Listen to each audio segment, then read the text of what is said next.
हरे कृष्णा, सभी को दंडवत प्रणाम। माताजी ने वैसे इसका निचोड़ तो बता ही दिया है कि सब कुछ, बट इसको हम अच्छे से थोड़ा-सा एक्सप्लेन करके समझने का प्रयास करते हैं। जैसे अभी बताया गया, रामानुजाचार्य चारों संप्रदाय में जो हर संप्रदाय के अलग-अलग आचार्य हैं, जैसे अभी बताया गया है ना? मध्वाचार्य हमारे संप्रदाय के हैं, रामानुजाचार्य श्री संप्रदाय, विष्णु स्वामी, निम्बार्क। 4 आचार्य हैं हुए, मुख्य 4 सॉरी। तो इसमें से रामानुजाचार्य एक जो हुए श्री संप्रदाय के आचार्य। तो रामानुजाचार्य जो हैं, ये अनंत शेष के अवतार हैं। अनंत शेष भगवान की वैसे तो अनेकों प्रकार से सेवा करते हैं, तभी उनका नाम अनंत शेष है। मगर मुख्य सेवा जो उनकी है, एक तो वो क्या बने हैं, सैया। जब भगवान विष्णु बैकुंठ में आराम कर रहे हैं, तो वो सैया में, और ऊपर से जो भगवान जब लेटे हैं, तो उनके ऊपर जो एक अम्ब्रेला का काम, एक छाते का काम भी कर रहे हैं अनंत शेष, और अपने अनंत मुखों से भगवान की महिमा का गुणगान कर रहे हैं। पर इस भौतिक जगत में उनकी इच्छा हुई कि इस भौतिक जगत में कि भगवान की महिमा का गुणगान हो और जीव भगवान की महिमा सुन के आकर्षित हो और इस भवसागर से मुक्त हो जाए। तो वो रामानुजाचार्य जी के रूप में इस धरातल पे प्रकट होते हैं। वैसे जैसे अभी बताया गया कि हर संप्रदाय से जब चैतन्य महाप्रभु आए, तो उन्होंने 2-2 टीचिंग्स सारे संप्रदाय से लेके एक एसेंस दिया। उसको और अच्छे से समझाया गया हमारे लिए, बहुत ईज़ी करा, जो मेन टीचिंग्स थी। तो जो रामानुजाचार्य से 2 टीचिंग्स, एक तो बोला कि वैष्णव सेवा। वैष्णव सेवा इतनी मुख्य चीज़ है कि जैसे एक बार प्रभुपाद जी से किसी ने पूछा, भक्ति सिद्धांत सरस्वती ठाकुर प्रभुपाद से, कि हमारा जो युग धर्म है वो क्या है? हरिनाम संकीर्तन। तो प्रभुपाद जी ने बोला कि हरिनाम संकीर्तन, हरिनाम जप तो हमारा जो भारी दृष्टिकोण से युग धर्म है ही, मगर इससे भी श्रेष्ठ क्या है? वैष्णव सेवा। जब वैष्णव सेवा हो जाएगी, तो नाम मेरी रुचि ऑटोमैटिकली बढ़ जाएगी।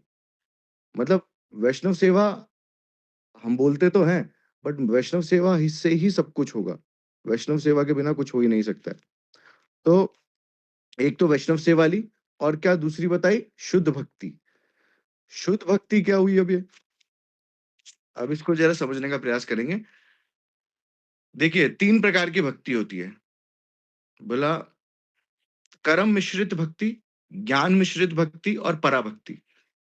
अब जो एक कर्म मिश्रित भक्ति है, कि जैसे कोई व्यक्ति भक्ति कर रहा है, भगवान की सेवा, पूजा, अर्चना कर रहा है, और उसकी सांसारिक सुख भोगने की भी इच्छा हो, मटेरियल डिज़ायर्स फुलफिल करने की इच्छा हो, तो वो क्या है? कर्म मिश्रित भक्ति। और ज्ञान मिश्रित भक्ति क्या है? कि कोई शास्त्र को भी जानता हो, और मगर वो चाह रहा है कि वो ब्रह्म में लीन हो जाए। भगवान से जो प्रकाश निकल रहा है, उसमें लीन होने की इच्छा। जैसे आप देखते हैं, बहुत सारे तपस्वी हैं जो भगवान के विग्रह के सामने प्रणाम करते हैं, जप भी करते हैं अलग-अलग मंत्रों का, पर वो क्या चाहते हैं? कि वो ब्रह्म में लीन हो। तो भगवान के विग्रह में वो इसलिए थोड़ा-सा क्या कर रहे हैं? ध्यान लगा रहे हैं, क्योंकि अभी निराकारवाद में तो डायरेक्ट ब्रह्म में तो ध्यान लगा नहीं पा रहे हैं। ब्रह्म में ध्यान ना लगाने के कारण कि अभी ध्यान लगा लेते हैं भगवान का जो स्वरूप है, उसमें ध्यान लगा के फिर बाद में ब्रह्म में ही लीन होना है। तो ये ज्ञान मिश्रित भक्ति होती है। अब इन दोनों भक्ति से जो श्रेष्ठ होती है, वो होती है पराभक्ति। पराभक्ति क्या है? कि निष्काम भक्ति। भगवान से किसी चीज़ की कामना नहीं करना। भगवान से भगवान की संतुष्टि के लिए कार्य करना, वो पराभक्ति है। तो शुद्ध भक्ति भी उसे ही बोला गया है, पराभक्ति को। ऐसे ही रामानुजाचार्य ने बहुत सारे उपदेश दिए हैं। उसमें से एक चीज़ और आती है कि रामानुजाचार्य ने बोला कि मैं 4 स्थान में हमेशा रहूँगा। बोला श्रीरंगम में, क्योंकि ज़्यादातर साल अपने जो उन्होंने लीला करी इस धरातल पे, 120 साल करी है। उसमें से 60 साल कहाँ रहे वो? श्रीरंगम में ही रहे हैं। जैसे महाप्रभु 48 ईयर्स इस धरातल पे रहे हैं, तो उसमें से 24 साल वो क्या रहे? नवद्वीप में। 6 साल साउथ इंडिया के जो भ्रमण करा, उन्होंने उद्धार करा लोगों को साउथ इंडिया में जाके, और 18 साल जो मुख्य जगन्नाथपुरी में बिताए। वैसे ही श्रीरंगम में इन्होंने 60 साल बिताए, तिरुपति जी में बिताए, कांचीपुरम में बिताए, मेलकोट में बिताए। अब इन 4 स्थानों में उन्होंने बोला है कि मैं हमेशा उन स्थानों पे रहूँगा ही रहूँगा।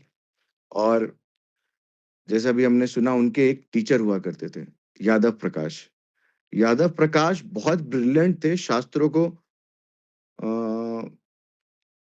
शास्त्रों को विख्यात करने में हम बोलेंगे मगर मायावाद की तरफ से। भगवान को क्या बताते थे वो निराकार, निराकारवादी व्यक्ति थे। बट निराकार में इतने श्रेष्ठ थे कि जो निराकार के टीचर्स भी होते थे ना, जो हायर लेवल के जो निराकार के गुरु होते थे, वो भी इनसे टीचिंग लेने आते थे। बट इनमें घमंड, अहंकार क्योंकि अभी जब तक भक्ति प्रकाशित नहीं होती तब तक फिर जब ज्ञान आता है तो उसके साथ अहंकार भी आ जाता है। तो एक दिन क्या हो रहा था कि रामानुजाचार्य जो थे, वो इनके पैरों की मालिश कर रहे थे, वेद प्रकाश जी की। क्योंकि शिष्य थे रामानुजाचार्य इनके, मतलब इनके स्कूल में पढ़ते थे, वेदांत एंड ऑल। तो क्या कर रहे हैं, फूट मसाज कर रहे हैं, पैरों की मसाज कर रहे हैं। अब एक शब्द आता है शास्त्र में और वो क्या कर रहे हैं, जो वेद प्रकाश है, यादव प्रकाश है सॉरी, वो लेटे हैं और अपने एक शिष्य को बोल रहे हैं, तुम शास्त्रों के श्लोकों को बोलो और मैं इसकी यहाँ से ट्रांसलेशन करूंगा, इसकी व्याख्या करूंगा। और तो एक एक जैसी एक लाइन आती है कि जो पुंडरीक भगवान है, उनके जो कमल नयन है ना? वो किस प्रकार है? तो शास्त्रों में लिखा आता है कपायसम। कपायसम का अर्थ तो अभी बताएँगे आगे चल के। तो ये जो यादव प्रकाश हैं, ये कपायसम की इस प्रकार से करते हैं। कपी मतलब बंदर, और बोलते हैं कि जो बंदर के पीछे का पार्ट होता है, जो उसमें पिंकिश कलर है, उसके समान भगवान के क्या है? कमल नयन। भगवान ऐसे हैं। जैसे रामानुजाचार्य इस चीज़ को सुनते हैं, रामानुजाचार्य के आँखों से आँसू गिरने लग जाते हैं। और आँसू गिरते हैं किसके? ये जो यादव प्रकाश है, इनके चरणों पे। तो यादव प्रकाश बोलते हैं, "अरे! क्या हो गया तुम्हें? तुम इतने गरम-गरम आँसू तुम्हारे, क्यों रो रहे हो?" तो बोलते हैं, "गुरुदेव, आपने जो ये व्याख्या करी है, ये इस प्रकार नहीं है। इसकी जो व्याख्या है, वो क्या है कि जो भगवान के जो कमल नयन है, जो कमल की तुलना करी जा रही है, वो कपायसम क्या बोला है कि ब्रह्मा जी जिस कमल में विराजित होते हैं, उस कमल के जो टेक्सचर, जो पिंकिश टेक्सचर है, उस प्रकार का भगवान के कमल नयन है, पद्म कमल है। जो भगवान का पिंकिश कलर है, वो उस प्रकार से, क्योंकि है तो उससे भी करोड़ों गुना सुंदर। पर हमें जो सर्वश्रेष्ठ किसने ये सृष्टि बनाई? अब सृष्टि बनाई ब्रह्मा जी ने। ब्रह्मा जी ने सृष्टि बनाई तो इस सृष्टि से सबसे ज़्यादा जो सुंदरता होगी, वो ब्रह्मा जी के कमल में होगी सृष्टि के। तो उसका भी जो पिंकिश कलर है, वो बताया गया है यहाँ पे। तो सब लोग वाह-वाह करते हैं, बोलते हैं, "अरे! क्या अभी तो ये वेद प्रकाश जो यादव प्रकाश थे, ये क्या बता रहे थे? मतलब किस चीज़ से भगवान के जो रंग की तुलना करी जा रही है ना? मगर इन्होंने बताया कि एक्सप्लेनेशन क्या है। तो रामानुजाचार्य की बहुत वाहवाही होती है। अब ये जो यादव प्रकाश है, इनमें घमंड अहंकार तो है। ये बोलता है, "अरे! भगा देते रामानुजाचार्य को वहाँ से कि जाओ तुम अपने गुरु को सिखाएगा, ज़्यादा वो बन रहा है।" तो उस टाइम तो भगा देते। फिर एक बार क्या होता है कि यही यादव प्रकाश एक जगह बैठ के फिर कथा कर रहे होते हैं, क्योंकि इनके बहुत सारे शिष्य हैं। सब जो मायावाद है, निराकारवाद है, वो इनसे क्या कर रहे हैं, आ रहे हैं, शिक्षाएँ ले रहे हैं। हब हुआ करता था उस टाइम। तो एक क्या बोलते हैं उपनिषद है, कठ उपनिषद। कठ उपनिषद में आता है सर्व खल्विदम भ्रम। एक लाइन आती है कि सब जगह भ्रम है, और एक और लाइन आती है नेहा नास्तिक किंचन, कि उस भ्रम में कोई वैरायटी नहीं है। तो रामानुजाचार्य सब लोग बोलते हैं कि जब बैठे होते हैं बाकी सब कि वाह! क्या क्या ट्रांसलेशन कर रहे हैं। पर जो रामानुजाचार्य होते हैं वो चुपचाप से उनके आगे बैठे होते हैं। तो बोलते हैं, "क्यों रामानुज, समझ में नहीं आया क्या तुम्हें? क्या तुम्हें कुछ मन में है तो बोलो?" तो रामानुजाचार्य बोलते हैं एक चीज़ कि सब सारे जगत में भ्रम तो है, पर सब भ्रम नहीं है। जैसे हर जीव में भगवान विराजित तो करते हैं, मगर जीव भगवान नहीं है। इसकी ट्रांसलेशन दी और बताया कि भगवान में कोई भारी वैरायटी नहीं है। जिस प्रकार एक माला में अलग-अलग मोती गुथे हैं, भार का कोई मोती नहीं है, पर क्या है, मोती तो सब अलग-अलग हैं, वैसे ही भगवान में भार से कोई वैरायटी नहीं है, मगर वैराइटीज़ हैं। तो जैसे ही ये लोग सुनते हैं, सब लोग इस ट्रांसलेशन की वाह-वाह करने लग जाते हैं कि इतनी डीप नॉलेज जो रामानुजाचार्य बता रहे हैं, वो निराकारवाद बता रहे हैं, और ये बता रहे हैं कि हाँ, भगवान में अलग-अलग प्रकार के गुण हैं, और वो गुण कोई बाहर से नहीं है, भगवान से ही ये सारे गुण प्रकाशित। तो सब सुनते हैं, अब ये जो यादवाचार्य हैं, अब ये बड़े चिढ़ जाते हैं। अब ये सोचते हैं इनको कि ये तो मेरे को सबके सामने बेइज़्ज़ती करवा रहा है। अब मैं क्या करता हूँ कि एक प्लान बनाते हैं। कि रामानुजाचार्य को मारने का। अब रामानुजाचार्य को मारने का प्लान जो बनता है कि हम जाएँगे गंगा जी के तट पे, उससे पहले जब प्रसाद होगा, तो रामानुज के क्या करेंगे, खाने में ज़हर मिला देंगे। जब प्रसाद पाएँगे तो ज़हर मिला देंगे। फिर ये जब स्नान करेगा तो स्नान करते-करते वहीं मर जाएगा और बह जाएगा। तो बताते हैं कि ऐसा जब हुआ कि उनके खाने में ज़हर भी मिला दिया, जो भी हुआ। तो क्या हुआ कि वो भाए जब गंगा स्नान करते हुए, तो उनको साक्षात लक्ष्मी नारायण ने आके निकाला। जब वो निकलते हैं तो देखते हैं कहाँ हूँ, तो देखते हैं वो लक्ष्मी नारायण खड़े हैं और वो उनको उस गंगा जी से निकाला। फिर वो जाते हैं अब वापस अपने जहाँ पे वो शिक्षा लेते हैं यादव प्रकाश के पास। तो यादव प्रकाश देख के आश्चर्य कि ये ज़िंदा कैसे है? और यादव प्रकाश बोलता, अब यादव प्रकाश को तो लग रहा है रामानुजाचार्य को कुछ पता नहीं है। मगर रामानुजाचार्य को पहले ही उनके चचेरे भाई गोविंद ने संकेत कर दिया था कि ये बड़ा ईर्ष्यालु व्यक्ति है, ये तुम्हें हानि पहुँचा सकता है, तो सँभल के रहना। तो रामानुजाचार्य समझ जाते हैं कि भई यही है वो व्यक्ति। तो यादव प्रकाश बहुत बुलाता है, मगर वो ऐसे प्रिटेंड नहीं करता उनके सामने कि मैं तुमसे जलता हूँ। तो एक बार क्या होता है, जैसे अभी हमने जब भक्ति वैखानस भक्ति गौरव वैखानस महाराज की कथा सुन रहे थे, तो जब ब्रह्म राक्षस का उल्लेख हो रहा था एक, तो यहाँ पे मैंने एक एग्ज़ाम्पल दिया था कि रामानुजाचार्य और यादव प्रकाश जब एक राजा की बेटी का क्या कर रहे हैं, राजा की बेटी के अंदर ब्रह्म राक्षस आ गया। और ब्रह्म राक्षस आने के बाद, अब ब्रह्म राक्षस हमने पहले भी सुना कि किस प्रकार का ब्रह्म राक्षस होता है। तो यादव प्रकाश 2 चीज़ में बहुत ब्रिलिएंट थे, कि एक तो शास्त्रों को ट्रांसलेट करने में, निराकारवाद के हिसाब से, और दूसरी बात कि ये जो झाड़-फूँक, भूत-पिशाच भगाने में बहुत एक्सपर्ट हुआ करते थे। तो वो जो राजा थे, उनकी बेटी के अंदर ब्रह्म राक्षस आ गया। अब यादव प्रकाश वहाँ जाते हैं और जाके देखते हैं कि ब्रह्म राक्षस को मंत्र बोलते हैं, मंत्र उच्चारण करते हैं। जैसे ही वो मंत्र उच्चारण करे, वैसे ही वही मंत्र को जो ब्रह्म राक्षस है वो उच्चारण कर ले। अब जैसे ही दूसरा करें, वैसे ही वो ब्रह्म राक्षस फिर से उच्चारण करे उस मंत्र को।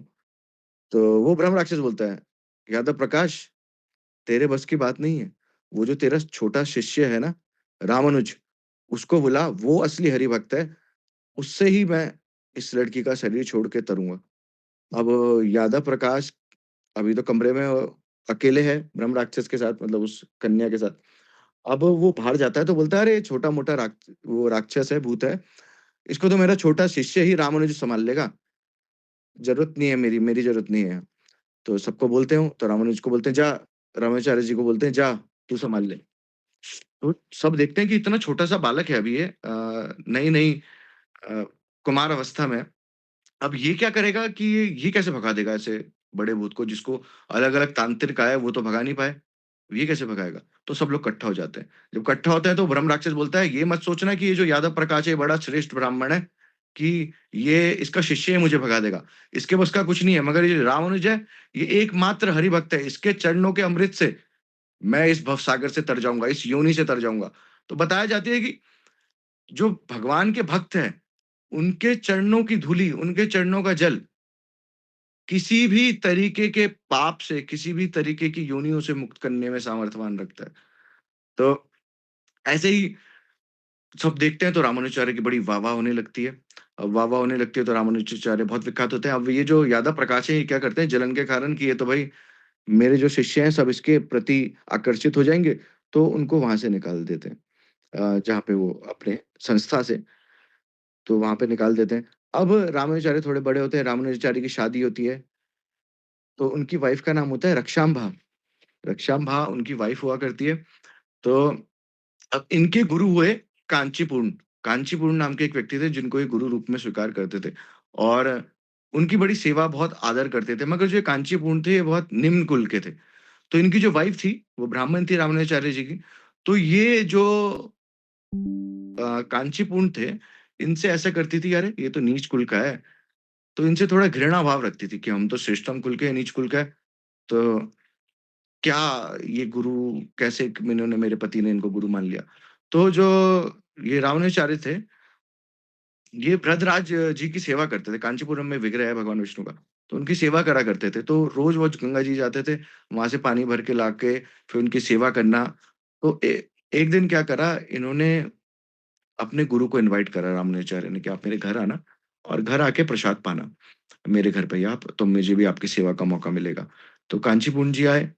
अब रामानुजाचार्य जा रखे थे ठाकुर जी की सेवा करने। ठाकुर जी की सेवा करने जा रहे थे तो इनको आते-आते लेट हो गई।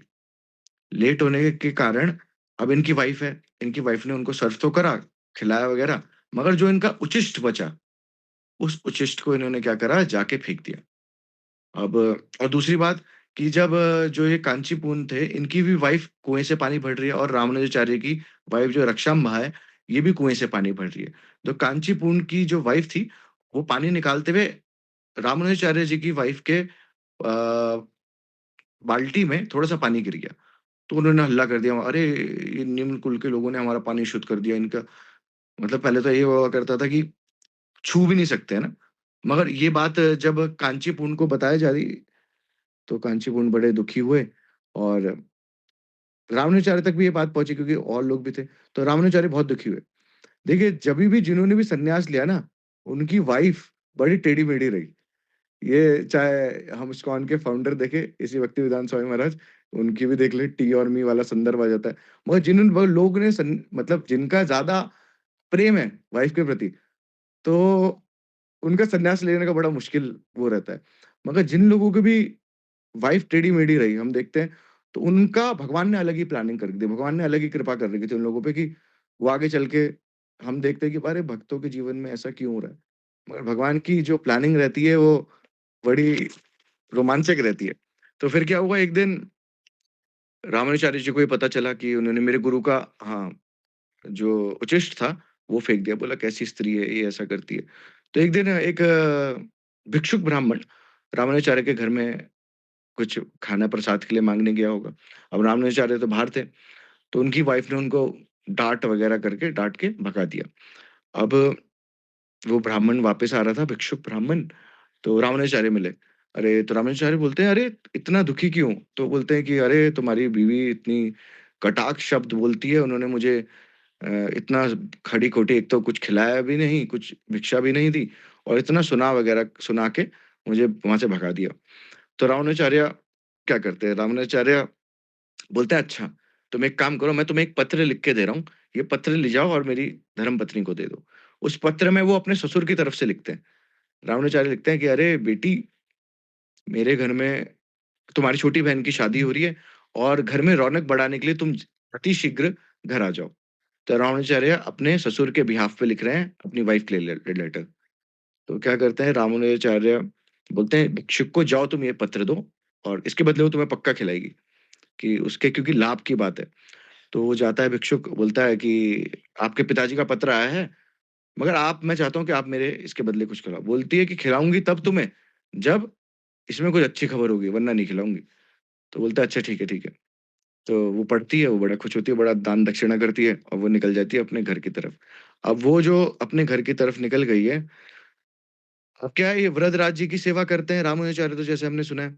अब वृद्धराज जी की सेवा करते-करते क्या होता है, वृद्धराज जी ही ने त्रिदंड संन्यास दे देते हैं। त्रिदंड संन्यास कौन दे रहे हैं? वृद्धराज जी। और फिर क्या होता है, रामानुजाचार्य के जैसे हमने सुना सबसे ज़्यादा जो सन्यासी शिष्य हुए, वो रामानुजाचार्य के हुए। बहुत सारे रामानुजाचार्य की कथा आती है जो जिसमें हमें पता चलता है कि रामानुजाचार्य कितना निष्ठावान करके जो अपनी जो भगवान के दास्य भाव में जो भक्ति चल रही है कि भगवान के पूरे प्रॉपर नियम उनका व्याख्यान। अब देखिए, जब 10,000 सन्यासी शिष्य, 10,000 सन्यासी शिष्य होना बहुत बड़ी बात है। नहीं, सन्यासी शिष्य नहीं होते, गृहस्थ होते हैं, ब्रह्मचारी होते हैं। तो इनके जो ब्रह्मचारी शिष्य होंगे वो कितने होंगे? और गृहस्थ की तो बात ही छोड़ो आप, कि कितने सारे शिष्य हुए। तो इनका जो पहला शिष्य हुए, वो कौन हुए? दशरथी नाम के एक व्यक्ति, और वो बहुत अच्छे स्कॉलर थे, बहुत ज्ञानी व्यक्ति थे। तो दशरथी एक शिष्य हुए। तो एक बार क्या हुआ कि रामानुजाचार्य ने बोला अपने शिष्य को, दशरथी को, कि आप जाइए और पास के गाँव का एक व्याख्या करिए कि इसमें जाके आप भगवान के नाम का प्रचार करिए, भगवान का प्रचार करिए। तो जो दशरथी हैं वो जाते हैं और देखते हैं कि यहाँ तो बड़े नास्तिक लोग हैं। वो वापस आते हैं, बताते हैं रामानुजाचार्य को कि अरे गुरुदेव, इस गाँव में तो बड़े नास्तिक लोग हैं, मैं भगवान की चर्चा किसी से करने जाऊँ, तो वो सुने ही ना। तो रामानुजाचार्य बोलते हैं क्या करो, जो वहाँ पे कुआँ है ना, वहाँ पे जाओ और वहाँ पे जाके अपने चरण धो के आ जाओ बस। तो वो जाते हैं, अपने एक दिन चरण धो के आ जाते हैं। तो अगले दिन क्या होता है कि उस गाँव के जो लोग उस बात जब ये दशरथी कथा सुनाते थे भगवान की तो सुनते ही नहीं थे। वो अपने आप आके दशरथी को बोल रहे हैं कि हमें भगवान की लीलाओं के बारे में कुछ बताओ ना। तो ये क्या बताया कि भक्ति में क्या 3 महाबल है? बोला भक्त पद धूलि, भक्त जल भक्त पद जल और भक्त मुक्त अवशेष। ये 3 प्रकार के जो क्या है महाबल, यही 3 महाबल। ये क्या है? इन तीनों की वजह से किसी का माइक खुला है? शौर्य प्रभु शायद, हरि प्रभु। 1 सेकंड बंद कर देता हूँ यहाँ से शायद। हाँ जी। तो क्या 3 जो ये महाबल बताए हैं भक्ति में जो भक्ति को एनहांस कर सकते हैं, बढ़ा सकते हैं। वो 3 चीज़ें भक्तों की पद धूलि, भक्तों का चरणामृत और भक्तों का अवशेष। हमें ये नहीं देखना कि किस कुल का, यहाँ पे क्या देखा गया शिक्षा दे रहे हैं रामानुजाचार्य, उनकी वाइफ के द्वारा जो शिक्षा आ रही है, वो आ रही है कि किसी भी कुल का हो व्यक्ति मगर अगर वो हरि भक्त है, तो वो सर्वश्रेष्ठ है।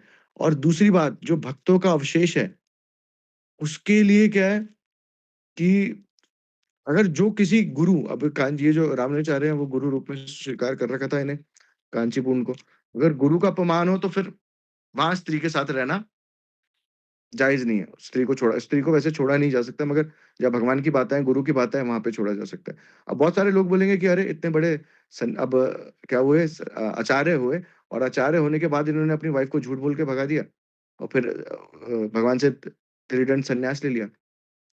तो शास्त्रों में उल्लेख आता है कि मूर्ख को अगर झूठ बोल के भी बताया जाए, तो वो उसमें कोई अपराध नहीं है और ज्ञानी को सच बोलना चाहिए क्योंकि मूर्ख उस कैपेबल ही नहीं है समझने के। तो यहाँ पे रामानुजाचार्य ने इनसे संन्यास लिया, फिर हम आगे चले कि दस ये जो दशरथी थे, ये क्या कर रहे हैं एक दिन रामानुजाचार्य के जो पादुका हैं, उनकी पूजा कर रहे हैं। उनकी पादुकों की पूजा कर रहे हैं, तो रामानुजाचार्य आते हैं, देखते हैं, "अरे! हम तो लक्ष्मी नारायण की ठाकुर जी की सेवा करते हैं, तुम ये क्या कर रहे हो? मेरे पादुकों की पूजा कर रहे हैं।" तो दशरथी क्या बोलते हैं कि आपके आराध्य वो हैं, आप उनकी सेवा कर रहे हैं। मेरा आराध्य आप हैं, तो मैं आपकी सेवा कर रहा हूँ। तो ये दशरथी इतने ब्रिलियंट थे गुरु सेवा में, गुरु निष्ठा में कि इनका कहना क्या। अब एक दिन क्या होता है, जैसे हम लोग सभी जानते हैं उस श्लोक को, सर्वधर्मान् परित्यज्य पे एक दिन क्या बोलते हैं ये दशरथी बोलते हैं, "गुरुदेव इस श्लोक को ज़रा मुझे आप समझाइए कि सर्वधर्मान् कि सारे धर्मों को क्यों छोड़ के? अधर्मों को छोड़ के ना, भगवान ने स भगवद गीता में बोला धर्म करो, धर्म करो, धर्म करो और फिर लास्ट में बोल दिया सर्वधर्मान् और धर्म को छोड़ के आए तो वही समझ में आता है। तो जो रामानुजाचार्य बोलते हैं कि जाओ तुम पास में एक महापूर्ण नाम के वैष्णव हैं, उनके घर जाओ तुम सेवा करो वहाँ और तुम्हें ऑटोमैटिकली प्रकाशित हो जाएगा। तो वो जाते हैं, उनकी गायों की ग्वाले बनते हैं वहाँ, उनकी गायों की सेवा करते हैं और ग्वाले बन के कुछ समय सेवा करते हैं। तो वहाँ पे एक व्यक्ति निराकारवादी ही बहुत लोगों को हराते हुए आ रहा था। सबसे शास्त्रवाद कर रहा है, उनको हरा रहा है, शास्त्रवाद कर रहा है, उनको हरा रहा है। तो दशरथी जी को पता चलता है वो वहाँ पे उस जहाँ पे महापूर्ण जी का घर था उसके पास पहुँचता है। तो दशरथी जी बोलते हैं अच्छा, ये मायावाद का कर रहा है तो इसके बात का खंडन करना तो भाई हमारा कर्तव्य है, हर वैष्णव का कर्तव्य है कि ज्ञान को उपदेश देना लोग भ्रमित होंगे। तो दशरथी क्या करते हैं, उससे डिबेट करते हैं। अब डिबेट करते-करते उसको हरा देते हैं। जब महापूर्ण जी वहाँ पे सभा लगती है, देखते हैं सब कि दशरथी जी ने हरा दिया है उस मायावादी जो व्यक्ति था, जो शास्त्रवाद करते हुए आ रहा था। तो जो ये महापूर्ण नाम के वैष्णव थे, तो ये बोलते हैं, इतनी कैपेबिलिटी तो सिर्फ़ 2 लोगों में होती सकती है। एक या तो रामानुजाचार्य या उनके शिष्य दशरथी। तो पूछते हैं, "आप दशरथी हो?" तो बोलते हैं, "अरे! तो वो तो बड़ा शर्मिंदा होता है कि आप जैसा भक्त मेरे घर में सेवा कर रहे हैं।" तो वो बोलता है, "नहीं, नहीं, मैं आपसे सेवा नहीं ले सकता। आप कृपा करिए और आप रामानुजाचार्य जी के पास वापस चले जाइए।" फिर वो वापस जाते हैं रामानुजाचार्य के पास, तो रामानुजाचार्य बोलते हैं, "आया समझ में धर्म सर्वधर्मान् परित्यज्य क्या है?" तो बोलते हैं, "हाँ, गुरुदेव आ गया।" अब इसके बारे में लास्ट में एक चर्चा करेंगे, अगर समझ में नहीं आया कि क्या समझ में आया उन्हें, इसके बारे में मगर अभी चलते हैं आगे। तो अब आगे क्या हुआ, उनके दूसरे शिष्य भी हुए। दूसरे शिष्य का नाम हुआ कुरेश नाम के एक और शिष्य हुए। अब पहले के समय में क्या होता था कि बोधायन नाम का एक ग्रंथ है। बोधायन ग्रंथ पे सब आचार्यों ने अपनी-अपनी टीका लिखी है। जैसे कल आपने प्रभु जी से सुना था, माधवाचार्य ने क्या लिखी है? कौन-सा भाष्य लिखा है? सबने अपना-अपना भाष्य लिखा है, तो माधवाचार्य ने पूर्ण परिज्ञा भाष्य लिखा है और विष्णु स्वामी ने सर्वज्ञ भाष्य लिखा है। निम्बार्क ने परिजत सौरभ भाष्य लिखा है और रामानुजाचार्य ने श्री भाष्य लिखा है। तो सबने अपने-अपने भाष्य लिखे हैं अलग-अलग। अब मगर सबसे जो बोलेंगे जिसकी सबसे ज़्यादा वॉल्यूम है, वॉल्यूम अर्थात जिसकी सबसे ज़्यादा बड़ा जो ग्रंथ हुआ, जो भाष्य हुआ, वो लिखा गया रामानुजाचार्य जी के द्वारा। जैसे हमारा जो संप्रदाय का गोविंद भाष्य भी है, ये हम जो बलदेव विद्याभूषण जी की कथा सुनते हैं, तो उसमें हमें आता है इसकी अगर व्याख्या करेंगे तो ज़रा अलग चले जाएगा। तो गोविंद भाष्य भी जो है, वो भी इसके सामने छोटा ही है। इतना जो इस जो रामानुजाचार्य जी का जो श्री भाष्य है, इसमें बहुत ज़्यादा व्याख्या है। तो पहले क्या होता है जो बोधायन नाम का ग्रंथ था, तो ये क्या कश्मीर में हुआ करता था और कश्मीर से सब लोग इस पे ये वेदांत सूत्र है बेसिकली। वेदांत सूत्र से सब लोग क्या कर रहे हैं, इसमें भगवान की जो अपने-अपने संप्रदाय का भाष्य होता है, कि प्रमाणित करता है जो हम हमारा संप्रदाय है, उसमें कैसे वो ऑथेंटिक है शास्त्रों के अनुसार। तो बोधायन नाम से सब लेते थे, मतलब उसका मूल्य बोधायन था, उसमें सब अपनी-अपनी टीकाएँ लिखा करते थे। तो अब बोधायन ग्रंथ है कश्मीर में, रामानुजाचार्य जी उसमें टीका लिखना चाहते हैं और अब वो कश्मीर में है और वो किससे घिरा है? मायावादियों से घिरा है ना? अब मायावादियों से घिरा है तो मायावादी किसी और को वो देना चाहते ही नहीं थे किसी और तक या किसी वैष्णव आचार्य पे जाएँ, वो टीका लिखें तो उनकी बातों का उनकी जो फ़िलॉसफ़ी है वो खंडित होगी। वो तो उस तरीके से प्रस्तुत कर रहे हैं कि वेदों को कि भगवान निराकार है। अब अगर कोई वैष्णव और रामानुजाचार्य जी जैसा वैष्णव जाके उस पे टीका लिखेगा तो सब लोग उस वेदों का असली अर्थ समझ पाएँगे, उस वेदांत का असली अर्थ समझ के वो हो जाएँगे भ्रमित वो सॉरी एक्चुअल नॉलेज पाएँगे हम जो हम भ्रमित कर रहे हैं लोगों को, उससे हट जाएँगे। तो वो लोग अपने आपस में ही उस ग्रंथ को रखते थे। तो अब रामानुजाचार्य ने क्या करा कि रामानुजाचार्य जाते हैं कश्मीर में अपने शिष्यों के साथ। कश्मीर में जाने के बाद सरस्वती जी की वहाँ पे विग्रह है और सरस्वती जी के विग्रह के आस-पास बैठ जाते हैं। अब कैसे पता चले कि वो ग्रंथ कहाँ छुपा है इन्होंने? ये बड़ा मुश्किल कार्य हो जाता है। अब वो ध्यान में बैठते हैं रामानुजाचार्य। तो सरस्वती जी उनको खुद ही बताती है आगे कि जो मेरे बाल है ना उसका जूड़ा है, उसके नीचे इन्होंने छुपाया है। अब रामानुजाचार्य को बैठे रहते हैं वहाँ थोड़ी देर। अब बाकी जो वहाँ पे ये जो मायावादी ब्राह्मण्स थे, ये क्या बोलते हैं कि अरे! अब इतने समय हो गया इसको कैसे ही पता चलेगा? छोड़ो तो सब निश्चिंत हो जाते हैं, इतना टेंशन नहीं लेते। तो अब येन केन प्रकारेण करके किसी न किसी प्रकार से जो रामानुजाचार्य हैं, वो वहाँ से वो निकालते हैं और निकल लेते हैं वहाँ से। अब जितने भी ये जो मायावादी लोग थे, ये इनके पीछे अपने-अपने लोग लगा देते हैं, हर रास्ते ब्लॉक कर देते हैं। अब एक ही दिन में तो पकड़ते नहीं, अब कश्मीर से निकलने का समय निक लगेगा। तो क्या होता है कि रामानुजाचार्य जी विश्राम कर रहे हैं और फिर चल रहे हैं, फिर निकलने की कोशिश कर रहे हैं। तो बाद में क्या करते हैं, ये जो मायावादी लोग होते हैं, ये रामानुजाचार्य को पकड़ लेते हैं, उनसे वो ग्रंथ ले लेते हैं। अब रामानुजाचार्य सोचते हैं, अब कैसे लिखूँगा श्री भाष्य, अब कैसे होगा इसका प्रकाशित? तो ये क्या करते हैं कि जो इनका शिष्य हुए, दूसरे शिष्य हुए, उनका नाम क्या बताया अभी? कुरेश। जो कुरेश शिष्य हुए, इनमें एक कैपेबिलिटी थी, एक क्वालिटी थी कि ये क्या करा करते थे कि ये जो जो सुनेंगे, उसको याद कर लेंगे। जो पढ़ेंगे, उसे एक ही बार में याद कर लेंगे। तो ये अपने गुरुदेव को बोलते हैं, रामानुजाचार्य जी को कि गुरुदेव जब आप विश्राम करते थे रात को, तो ये जो बोधायन ग्रंथ नाम का ग्रंथ है, इसको मैंने पढ़ लिया है और आप मैं बोलता हूँ, अब क्योंकि अब मेरे दिमाग में वो छपा है एज़ इट इज़ और आप लिखिए। रामानुजाचार्य बहुत खुश होता है। मतलब देखिए वास्तविक शिष्य जानता है कि गुरु की प्रसन्नता किस कार्य में होगी। उसको ये नहीं कि गुरु आज्ञा देंगे, गुरु बोलेंगे तब वो कार्य करेगा। यहाँ पे सीखने को मिलता है कि वास्तविक जो अगर असली शिष्य है, तो वो जानेगा कि गुरु की इच्छा क्या है। अब रामानुजाचार्य से पहले ही उन्होंने वो पढ़ लिया कि गुरुजी इसमें लिखेंगे, तो इसलिए उन्होंने पहले ही उस बुधायन नाम के ग्रंथ को पढ़ के रखा है। अब ऐसे ही रामानुजाचार्य बहुत प्रसन्न होते हैं, फिर बाद में बहुत सारी लीलाएँ आती है। अ, अब फिर एक दिन क्या हुआ कि ये जो यादव प्रकाश थे, फिर इनके पास आ जाती है लीला।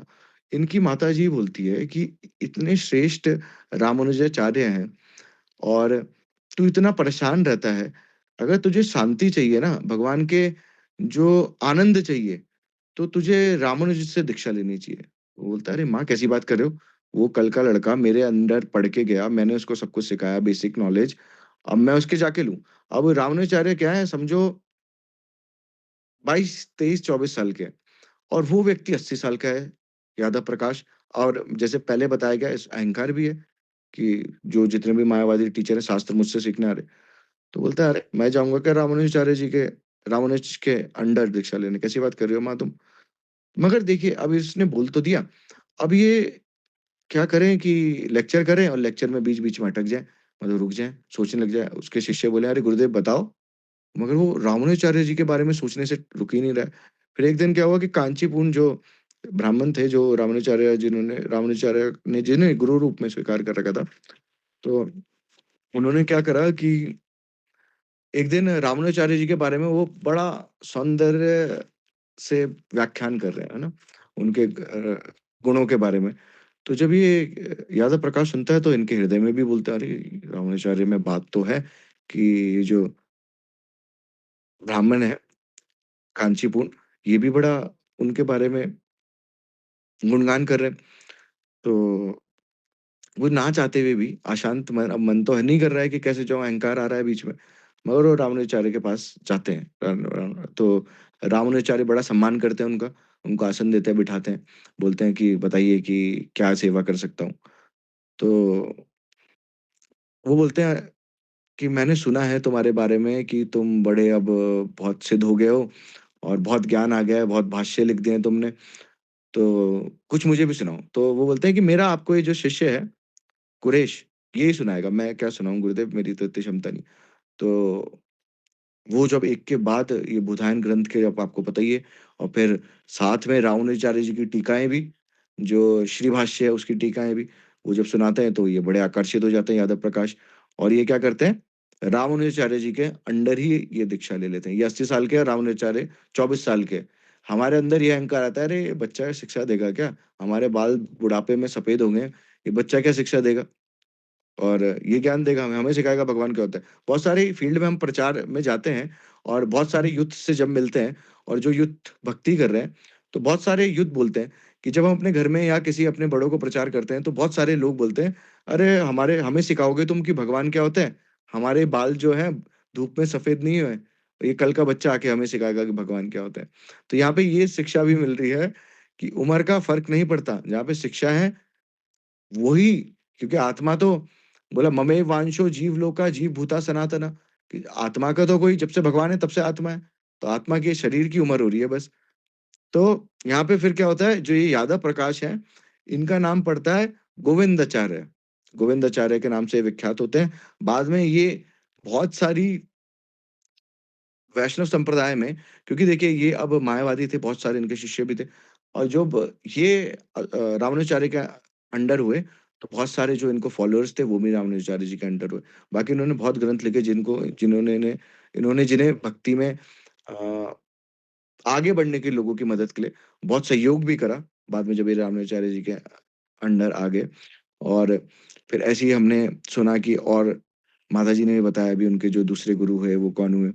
तो ऐसे ही रामानुजाचार्य जी का जो चरित्र है और एक और चीज़ हाँ, उनको बहुत सारे नाम दिए गए। उनमें से जो वेंकटेश्वर बालाजी ने नाम दिया, देशी केंद्र नाम दिया। जो भक्तों के मतलब समाज का केंद्र है, वो रामानुज जी हैं। और रंग जी ने भी उन्हें नाम दिया। रंग जी जो श्रीरंगम में विग्रह है ठाकुर जी का।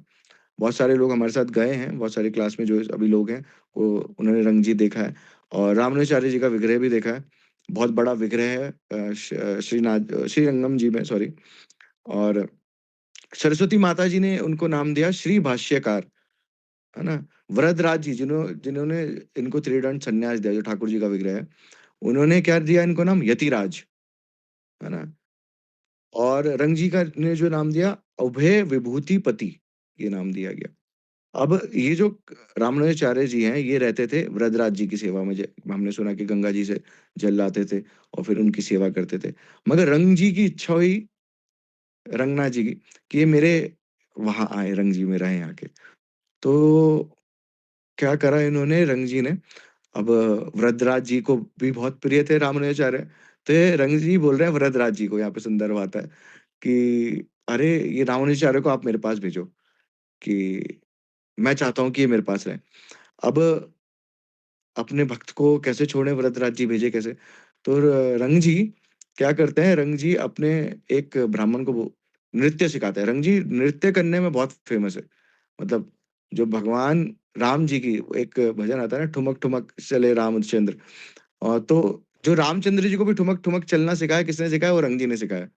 तो रंग जी बहुत इसमें गाने और इसकी कला में बहुत विख्यात है। और क्या बोलते हैं, जो वृद्धराज जी हैं, इनको ये चीज़ बहुत पसंद है। तो रंग जी अपने एक ब्राह्मण को सिखा के, एक पुजारी को सिखा के भेजते हैं कि जाओ तुम। अब वो रंग जी के वो वृद्धराज जी के सामने रोज़ नृत्य करें, और वृद्धराज जी बहुत प्रसन्न हो रहे हैं। तो वृद्धराज जी एक दिन बोलते हैं, "बताओ क्या माँगते हो, माँगो।" बोलते हैं, "मैं माँगता हूँ रामानुजाचार्य को।" बोलते हैं, "अच्छा, तुम्हें भेजा है ये रंगनाथ जी ने।" तो समझते हैं, मतलब एक वार्तालाप है कि भगवान के विग्रह तो दोनों ही एक ही है ना? है तो भगवत तत्व ही दोनों, मगर क्या है, अलग-अलग भावों में भगवत तत्व हैं। ये अपने भक्तों की लीला को प्रकाशित करने के लिए जगत में ऐसी लीलाएँ भगवान रचते हैं। तो फिर रामानुजाचार्य ने बहुत समय, जैसे हमने बताया कि अपनी लीलाओं का समय अधिकतर 60 साल वहाँ पे, यहाँ रंगनाथ जी में ही बिताया, रंग जी के पास ही। तो ऐसा आचार्य होना बहुत श्रेष्ठतम बात है, जो श्री संप्रदाय में, और हमारे लिए भी ये श्रेष्ठ है। हमें भी आज के दिन उनको प्रार्थना करनी चाहिए कि हमारे जीवन में भी वैष्णव सेवा का कुछ रुझान बढ़ सके। हमारे अंदर भी तृणादपि सुनिचि-नाय, हम भी वैष्णव सेवा कर सकें। क्योंकि वैष्णव सेवा से ही देखिए, मुख्य जो बदलाव आएगा ज़िंदगी में, वो वैष्णव सेवा के अलावा किसी और चीज़ से नहीं आ सकता। वैष्णव सेवा से ही आपके हरि नाम में रुचि होगी, वैष्णव सेवा से ही, वैष्णव कृपा से ही आपकी जो भगवान के श्रवण में है, उसमें रुचि होगी। उसके सिवा कोई और मार्ग नहीं है भगवत प्राप्ति का, एकमात्र जो है वैष्णव सेवा है। तो ये जो ये हमारे रामानुजाचार्य, उनके चरित्र के बारे में थोड़ा-सा मैंने बोलने का प्रयास किया। वाञ्छाकल्प कल्पतरुभ्यश्च कृपा सिंधु एव च पतितानां पावनेभ्यो वैष्णवेभ्यो नमो नमः। हरे कृष्ण। हरे कृष्णा। अभी आप लोगों ने चौथे संप्रदाय के रामानुजाचार्य जी के बारे में श्रवण किया, और हमारे गौड़ीय संप्रदाय में दो-दो चीजें जो है सभी तीनों और जो थे उनसे ली महाप्रभु ने, जिसमें श्री संप्रदाय से जो लिया वो लिया शुद्ध भक्ति और वैष्णव सेवा। तो वैष्णव सेवा की महिमा तो है ही। अच्छा, बात ये आ रही है, जो लोग नए हैं या जो संप्रदायों के बारे में नहीं जानते, तो कई लोग ये भी कह सकते हैं कि भाई ये एक अलग संप्रदाय बना दे, जिस प्रकार से और भी ब्रह्म कुमारी, निरंकार, राधा स्वामी और क्या क्या क्या क्या है ना, अलग अलग संस्थाएं बनी है। तो सब अपनी अपनी बात करते हैं, तो ये भी अपनी बात कर रहे हैं, ऐसा भी सोच सकते हैं ना। तो क्या विशेषता है, ये संप्रदाय की जो बात करी जा रही है, संप्रदाय की क्या बात की, क्यों विशेषता है इसमें, और क्यों जरूरी है, और क्या होता है संप्रदाय, है ना। भक्ति कहीं भी कर लो, किसी से भी कर लो, किसी से भी सीख लो, है ना। कई प्रकार के तीन शाक्य, वैश्य, शाक्य और शैव और वैष्णव, इस प्रकार से जैसे आजकल उसमें भी देख रहे हैं, अभिमुक्तेश्वरानंद और शंकराचार्य पीठ के जो लोग हैं, क्या स्थितियां हैं आप देख रहे हैं, है ना, सोशल मीडिया पे। तो कारण क्या है? किसी से भी हम इस भक्ति के पथ पर आगे बढ़ सकते हैं, या कोई और विशेष कारण भगवान के द्वारा दिया जा रहा है? तो अधिकतर शिव जी को मानने वाले ज्यादा लोग हैं, और शिव जी जो है शैव के, जैसे शंकराचार्य पीठ है और इनके जो वो है, मैक्सिमम लोग शिव जी को मानने वाले हैं ज्यादा ना। तो शिव जी क्या चाह रहे हैं, क्या कहते हैं, इसको हमको जानना चाहिए। और बोलते हैं कि आप लोग किसी भी मंत्र ले ले, कई लोग जो है अपने आप ही कहीं मंत्र सुन लिया, अपने आप जपने लग गए अपनी मन मर्जी से, कोई सा भी मंत्र जपने लग गए, है ना। चाहे कृष्ण का ही मंत्र हो, चाहे भगवान नारायण का मंत्र हो, या राम का मंत्र हो, कोई भी अपनी मन मर्जी से कोई भी कर ले, या किसी ऐसे गुरु से भी हमने किसी को भी गुरु बना लिया और उससे हम जो है ये भक्ति कर रहे हैं, या हम जो परम पुरुषार्थ है, मोक्ष को प्राप्त करना चाह रहे हैं, कुछ भी, तो इसमें संप्रदाय की क्या विशेषता है? तो कोई जरूरी है कि नहीं है? इसमें हमारे साथ हुकुम सिंह जी है, जरा आप बताइए, क्योंकि आप थोड़ा सा भी नए हैं, तो क्या समझते हैं कि इसमें संप्रदाय की जो बात कर रहे हैं, गौड़ी संप्रदाय जो बात कर रहे हैं, इसमें क्या देवताओं को कुछ कहना है या अपनी मन मर्जी के सब पंथ बने हैं? क्या जानकारी है आपको इसके बारे में? कुछ है? या आवश्यकता है इसकी कोई? संप्रदाय की जो बात कर रहे जा रहे हैं। बोला ऐसे तो सब अपनी अपनी बात कर रहे हैं, हम भी अपनी बात कर रहे हैं। बात क्या अंतर है इसमें? हुकुम सिंह जी सुन रहे हैं तो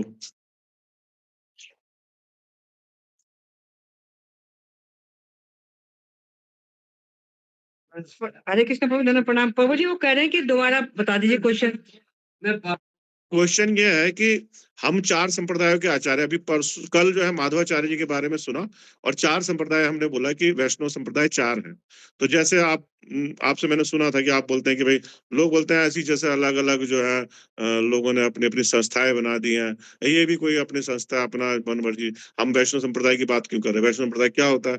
या किसी भी गुरु से अपना हम मंत्र को जप सकते हैं लेकर के, या संप्रदाय की क्या जरूरत है? ये हम जो अपने वैष्णव संप्रदाय की बात कर रहे हैं, हम कह रहे हैं कि 4 संप्रदाय होते हैं जिसमें हम लोग ब्रह्माद्य संप्रदाय, तो क्या इसकी संप्रदाय की आवश्यकता है, या हम किसी भी मंत्र लेके इसको जप सकते हैं? क्या आपको जानकारी है? यह संप्रदाय की क्यों आवश्यकता है?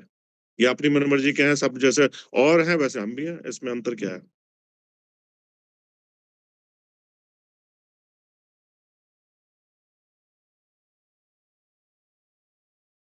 जैसे और है वैसे हम हैं, इसमें अंतर क्या है? सब अपनी-अपनी बात कर रहे हैं, हम भी अपनी बात कर रहे हैं। मैंने कहा था अभी राधा स्वामी, निरंकार, और क्या-क्या और ब्रह्म ब्रह्म कुमारी, और बहुत सारे हैं कई-कई प्रकार के। अंतर क्या है हम में इनमें? प्रभु जी, इन सबसे पहले तो सभी को चरण स्पर्श, जय श्री राधे, हरे कृष्णा। प्रभु जी, इन सब में फर्क ये है कि जो आप लोग गौड़िया मठ की बात करते हैं, वो शास्त्रों के अनुरूप है, और जो बाकी लोगों ने अपने स्वैच्छिक विचारों से बनाए हुए संगठन हैं, इसलिए जनता जो मतलब जो हमारी जनता है, वो सब बात जानती है, जागरूक है।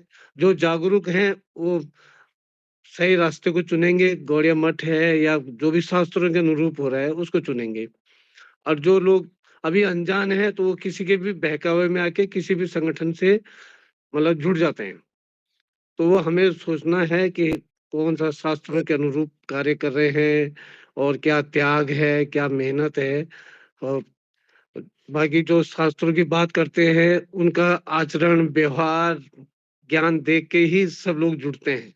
जिस प्रकार से गौड़िया मठ से लोग जुड़ रहे हैं। ये आप लोग का त्याग है, ज्ञान है, व्यवहार है, आचरण है, सब कुछ। और शास्त्रों के अनुरूप जो कार्य हो रहे हैं, इसी से लोग जो है जागरूक होके अपने सनातन की तरफ जा रहे हैं। और अभी आपकी मेहनत, प्रभु की कृपा है, भगवान लड्डू गोपाल की कृपा है, जगन्नाथ जी की, कि जो अभी और लोग जागरूक होंगे और हम सनातन की जो है सच्चाइयों को जानेंगे। बस इतना ही प्रभु जी बोलना चाहता हूँ। जी, बहुत राधे। सुंदर, बहुत बढ़िया बात। कम शब्दों में आपने पूरा सार बता दिया इसमें। हाँ, ये बात कह रहे हैं कि शास्त्र सम्मत बात कर रहे हैं हम।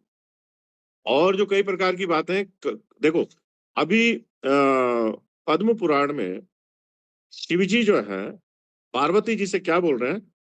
संप्रदाय विहीना ये मंत्रास्त निष्फला मतः। यदि कोई मान्यता प्राप्त गुरु शिष्य परंपरा का अनुसरण नहीं करता, उसका मंत्र या उसकी दीक्षा जो है निष्फल है, उसका कोई लाभ नहीं होगा। संप्रदाय विहीना की बात कही, जो संप्रदाय विहीन है, तो संप्रदाय क्या बोला जरा? तो कहते हैं कि अवैष्णोपदिष्टेन मंत्रेण न परागति, अवैष्णोपदिष्टेन दिष्टम चेत पूर्वम मंत्र वरम द्वयम। अवैष्णव के द्वारा उपदिष्ट मंत्र से परम गति की प्राप्ति नहीं हो सकती। इसलिए वैष्णव ही जो है गुरु बनने के योग्य हैं। यदि पहले किसी अवैष्णव से, इसमें स्पष्ट कहा जा रहा है, यहाँ सनत कुमार नारद मुनि जी से ये बता रहे हैं, बृहद नारदी पुराण में शास्त्र सम्मत सब कुछ है, यहाँ पर कोई भी नया ऐसा चीज नहीं है। यदि पहले किसी अवैष्णव से मंत्र का उपदेश ले लिया है तो उसको फिर से गुरु से ग्रहण करना चाहिए। वेदों की 1000 शाखाओं का अध्ययन करने वाला अथवा सभी यज्ञों में दीक्षित भी अवैष्णव गुरु नहीं हो सकता। अवैष्णव गुरु नहीं हो सकता, इसलिए किसी भी और उससे परम गति की प्राप्ति नहीं होगी। जो वैष्णव मंत्र का अच्छी तरह से उपदेश करता है उसको संसार बंधन को विनिष्ट करने वाला आचार्य समझना चाहिए। ये शास्त्र सम्मत बात है, इसलिए कोई कहीं से भी दीक्षित है उसका कल्याण नहीं होने वाला, उसको वैष्णव से ही दीक्षा लेनी पड़ेगी। इसमें शिव जी कह रहे हैं, शरद कुमार नारद जी से कह रहे हैं। इसलिए बात कही जा रही है कि वैष्णव संप्रदाय ही एकमात्र गुरु होने के योग्य है, अन्यथा तो फिर जो है जिस लिए मनुष्य जीवन मिला उसका लक्ष्य जो है प्राप्त नहीं हो पाएगा। बहुत सारे हैं शास्त्रों में जो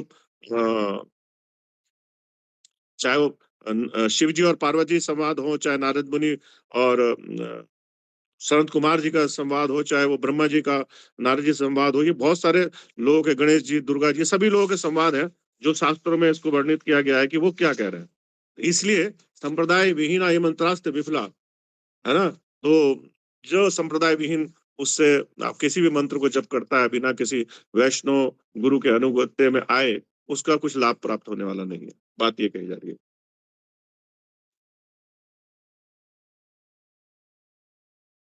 बोला आमिनिबद्ध संसारिक कारगारे विधेर जनः न यावत् कृष्ण मंत्रम च प्राप्नोति गुरु वक्त्रतः। ब्रह्मा के संसार रूपी कारागार में प्राणी तभी तक आबद्ध रहता है जब तक गुरु के मुख द्वारा भगवान श्री कृष्ण का मंत्र प्राप्त नहीं करता। सीधी सीधी बात बोली है, कहीं कंफ्यूजन नहीं है। लोगों को जानकारी नहीं है शास्त्रों की, इसलिए कंफ्यूजन है, लोग अलग अलग उसमें भटक रहे हैं ना। क्योंकि वह किए हुए कर्म समूह के भोग रूपी बेड़ी के नाश का कारण, माया जाल का विनाशक, माया रूपी पाश को काटने वाला, गोलोक जाने की सीढ़ी, उद्धार के लिए बीज का कारण, भक्ति रूपी अंकुर का स्वरूप, नित्य बढ़ने वाला, नाश रहित है। इसलिए कृष्ण भक्ति की बात करी और बहुत सारी चीजें हैं। बोला कि अगर जो भगवान विष्णु का भक्त नहीं है, विष्णु भक्ति विहीनी विहीनाच भक्तिहीनो भवे नरः शैवाचाक्ताद् कृत्वा च हरो भक्ति वर्धते। इसको बोल रहे हैं ब्रह्म वैवर्त पुराण में दुर्वासा मुनि इंद्रदेव का संवाद चल रहा है, उसमें कहा जा रहा है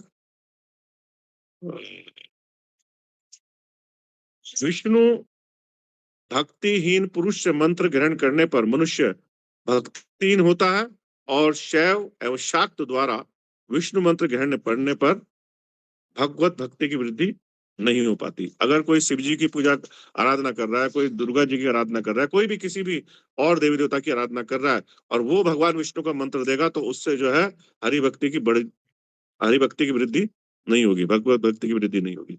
वैष्णव से ही ये लेना पड़ेगा। इसलिए हम यहाँ पर वैष्णव संप्रदाय की बात कही जा रही है और इन वैष्णव आचार्य को सुन रहे हैं क्योंकि इन्हीं के अनुगत्य में हम लोग चल रहे हैं। ये परंपरा का शुरुआत जो हुई है, देखो भगवान ने 4 लोगों को ज्ञान दिया, लक्ष्मी जी और ब्रह्मा जी और शिव जी और सनत कुमार सनंदन, 4 पुत्र हुए। तो शिव जी को वास्तविक रूप से मानने वाला कौन है? जो शिव जी की बात को मान रहा है, जो शिव जी की आज्ञा का पालन कर रहा है। शिव जी कह रहे हैं कि वैष्णव गुरु से दीक्षित होकर ही जो है भक्ति आगे बढ़ेगी। तो इस शिव जी की बात, शिव जी को वास्तविक रूप में कौन मान रहा है? वैष्णव मान रहे हैं। जो शिव जी जप रहे हैं वो वास्तविक रूप से नहीं मान रहे हैं क्योंकि वो उनकी बात को नहीं मान रहे। तो इसलिए इन चार चार संप्रदाय बने, इस 4 में से ही कोई दीक्षित होकर भगवान की भक्ति कर सकता है। ये बात कही जा रही है और आज हम लोग जो सुन रहे थे, श्री संप्रदाय के जो आचार्य हैं, जो मेन कौन है? लक्ष्मी जी। लक्ष्मी जी के अनुगत्य में ये परंपरा चल रही है। तो उसमें रामानुज आचार्य जी हुए, माता का नाम कांतिमती और पिता आसुरी केशव उनका था। जन्म जो उनका हुआ पेरम्बदूर दक्षिण भारत में, ये सन 1017 की बात है। तो ये हम लोगों ने उनके बारे में अभी श्रवण करा। और दूसरा, जब इनके गुरु जो है यमुनाचार्य जी जो शरीर को त्याग करे थे, तो जब उन्होंने रामानुजाचार्य जी को बुलाया तब तक वो शरीर छोड़ चुके थे। उस समय 3 उंगलियां उनकी बंद रही थी, तो 3 इच्छाएं थी। तो बहुत सारे लाखों शिष्य थे वहां पर यमुनाचार्य जी के। लेकिन ये रामानुजाचार्य समझ गए कि ये 3 उंगलियां क्यों बंद है। वो 3 इच्छाओं को पूर्ण करने के लिए वहां पर उन्होंने बोला। और उसमें से एक इच्छा जो थी श्री भाष्य के लिए, जो अभी आपने सुना कि कश्मीर में जो ग्रंथ था उसमें से वो भाष्य को लिखना था। वो जो गए तो वहां पर वो देते नहीं, बोलते हैं कि जो अवैष्णव है, जो मायावादी हैं, वो देंगे नहीं, बोलेंगे कि ये मायावाद का जो मतलब उनका जो सिद्धांत है उसका खंडन करेंगे इसको पढ़ करके। तो इसलिए उन्होंने दिया ही नहीं।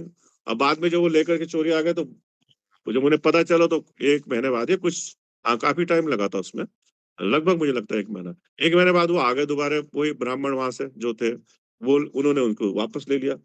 अब ये बड़ा दुखी हुए रामानुजाचार्य जी, बोला कि मैं तो अपने गुरु को वादा किया था कि मैं वचन दिया था, मैंने ये इच्छा पूरी करूंगा। 3 इच्छाओं में एक शिक्षा थी, ये इच्छा पूरी करनी थी। अगर ये नहीं करा तो ये तो बड़ा बड़ा दुखी हुए कि मैं ये इच्छा पूरी नहीं कर पाऊंगा क्या, कैसे ये श्री भाष्य का वो होगा, लिखा जाएगा। तब जो है ये उनके जो शिष्य हुए, ये क्या नाम है, कुरुशाचार्य जी, इन्होंने, ये साथ में ही थे, इन्होंने बोला कि गुरुदेव क्यों आप चिंतित हो रहे हैं। बोल रहा है कि ऐसी सी बात है, और गुरु अपने गुरु की जो है इच्छा को मैं पूर्ण नहीं कर पाऊंगा तो जीवन व्यर्थ है। तो उन्होंने बोला कि आप चिंता मत कीजिए। आज 1 महीने का समय लगा, जब तक हम रोज जब चल रहे थे तो रोज मैं उसको पढ़ रहा था, और वो मेरे को सारा कंठस्थ हो चुका है। और जो है कंठस्थ हो गया, फिर उनको लिखा, और इस प्रकार उन्होंने जो तीसरी इच्छा जो थी वो अपने गुरु की पूरा करी। उन्होंने केशवाचार्य जी को गले लगा लिया। ऐसे शिष्य होते हैं जो अपने गुरु की इच्छा को पूर्ण करने में अपना जो है जीवन दे देते हैं। और बहुत सारी चीजें हैं, रामानुजाचार्य के समय भी होता जा रहा है, क्या क्या बोलूं, बोलूं कि ना बोलूं। कुछ घटनाएं बताऊं कि समय हो गया, आप लोगों के पास समय है कि नहीं। बोलिए, अच्छा लगा। बोलो प्रभु जी, हरे कृष्णा। दंडवत प्रणाम प्रभु जी, बोलिए प्रभु जी, अच्छा लग रहा है। दंडवत प्रणाम प्रभु जी। अगर जो लोग दक्षिण भारत हमारे साथ गए हैं रामेश्वरम, या जिन लोगों को आगे मौका मिलेगा, तो आप देखिए एकमात्र, आपने मम्मी के बारे में सुना होगा, जो क्या बोलते हैं, कहाँ पर होता है, जगह का नाम ही भूल गया मैं, जहाँ, इजिप्ट इजिप्ट हाँ इजिप्ट में। मिस्र में थे। तो ये सुना ही है। केवल आप देखेंगे दक्षिण भारत में रामानुजाचार्य का शरीर को ना तो जलाया गया था, ना समाधि दी गई थी। वो शरीर आज भी ऐसा ही है। 1000 साल हो चुके हैं, आप उसके दर्शन कर सकते हैं जाकर के। ऐसी वो शरीर वहां पर है रामानुजाचार्य का। कहाँ पर है, श्री रंगनाथ में। जो श्रीरंगम गए हैं वो देख सकते हैं, जो लोग जाएंगे तो देख लेंगे। जब दक्षिण भारत जाएंगे तो वो शरीर उनका आज भी 1000 साल हो चुके हैं उस बात को, और वो वहां पर विराजमान है। ऐसे रामानुजाचार्य हैं। एक बार की घटना क्या हुई कि हम्म, वो तो आपने सुना है कि किस प्रकार से उन्होंने गृहस्थ जीवन का त्याग करा। कारण क्या था कि भक्ति में बाधा बन रही थी उनकी पत्नी। वो किसी युक्ति को लगा के उन्होंने जो है उनका त्याग कर दिया। पत्नी को जो है मैके भेज दिया, और इस बीच में उन्होंने संन्यास ग्रहण कर लिया। आपने देखा कि जो उनको गुरु थे, जो उनको पढ़ाते थे वेदांत, यादव प्रकाश जी, बाद में वही उनके शिष्य बन गए रामानुजाचार्य के। तो गुरुत्व जो है स्वाभाविक होता है, गुरु जो है स्वाभाविक है। तो आगे क्या हुआ कि एक बार रामानुजाचार्य जी के ये तो उदार तो थे ही, समदर्शी प्रकृति के थे, और आचार विचार के आप बहुत पक्के थे। मतलब जो विधियां हैं उसका पूर्ण रूप से पालन करना, जो भी हमारे भक्ति के लिए जो भी जरूरी चीजें हैं उसका पूर्ण रूप से पालन करते थे। तो इसमें जरा सी भी ढिलाई हो इसको पसंद नहीं करते थे। अगर ब्रह्म मुहूर्त में उठना है तो उठना है, उसमें ढिलाई होगी पसंद नहीं करेंगे। ब्रह्म मुहूर्त में स्नान होने के बाद भगवान की सेवा में मंगल आरती होनी है। ये सब चीजों को पूरी निष्ठा के साथ करना, इसमें कोई भी ढिलाई उसको वो पसंद नहीं करते थे। भगवान की सेवा में कोई भी ढिलाई नहीं होनी चाहिए। एक बार ये क्या हुआ, जगन्नाथ जी के दर्शन करने के लिए जगन्नाथपुरी गए। तो गए तो वहां उन्होंने देखा कि पांडे जो है, आप लोगों ने भी देखा जगन्नाथपुरी में पांडे पुजारी आचार भ्रष्ट है, पान वान भी खाते हैं, कभी ऐसे करते हैं कुछ, है ना। तो इससे उन्हें बड़ा दुख हुआ। तो इस समस्या का समाधान के लिए वो क्या करें भाई, बड़ा मतलब मन में वो रहा है कि ये पांडे, आप लोग भी देखते हैं कहीं वृंदावन जाते हैं कि पांडे ये कर रहे वो कर रहे वो कर रहे, इस तरीके से उनकी एक्टिविटी को देख के जो है आपको थोड़ा सा श्रद्धा हो जाती है उनके प्रति ना। तो ऐसी जो है रामानुजाचार्य जी ने सोचा कि अब क्या करें, क्या समाधान निकालें इसके। तो वहां वो राजा से मिले, लेकिन प्रथम सेवक जो है वो राजा ही होता है। तो राजा से मिले और उनका ध्यान जो है पुजारियों की आचारहीनता की ओर आकृष्ट किया। बोला कि इस प्रकार से जो है पंडे करते हैं, ये तो सही नहीं है, जगन्नाथ जी की सेवा में तो अपराध हो रहा है, ये करके जो है बोला। राजा की सहमति से राजा भी बोला कि ठीक है भाई, भगवान की सेवा में तो कोई भी ढिलाई नहीं होनी चाहिए, पूरा पालन होना चाहिए विधि का। तो राजा की सहमति से उन्होंने क्या करा, सारे पांडे पुजारियों को हटा दिया। 1000 शिष्य थे उस समय रामानुजाचार्य के पास अपने, है ना, साथ में गए थे। और ये सारे शिष्यों को ये सारी सेवा सौंप दी रामानुजाचार्य राजा के उससे। इधर पांडे पुजारी जो थे, सेवा पूजा से हटा दी जाने के कारण अब तो उनका तो बेचारों का यही है, जीवन यापन ही इसी से होता है ना, और तो कुछ है नहीं, और कोई बिजनेस थोड़ी करते हैं। भक्त लोग क्या करेंगे, तो ये वृत्तिहीन हो गए। ये बेचारे मंदिर के पीछे बैठकर बिलखने लगे, रोने लगे भाई। अब भगवान से प्रार्थना करने लगे कि क्षमा करो प्रभु, प्रार्थना करने लगे। अब वहां बैठे हैं, क्या करेंगे, सेवा तो उनके पास चली गई सारी, रामानुजाचार्य के शिष्य के पास। और ये बेचारे बैठे हैं, अब क्या करें। और प्रभु तो परम करुणामय है, तो उनसे जो है इनके पुजारियों का दुख देखा नहीं गया पंडों का। उन्होंने स्वप्न में रामानुजाचार्य से कहा कि वे पंडे पुजारियों को सेवा पूजा करने दें। इस पर रामानुजाचार्य जी ने कहा कि वे मंदिर में वेद विरुद्ध शुद्रवत आचरण करते हैं, वो ऐसा वेद विरुद्ध आचरण कर रहे हैं और शूद्र की तरह जो आचरण है ऐसा कर रहे हैं। अतः मैं मंदिर की सेवा जो है उनको नहीं दूंगा, मंदिर में प्रवेश नहीं करने दूंगा। भगवान ने कहा वे लोग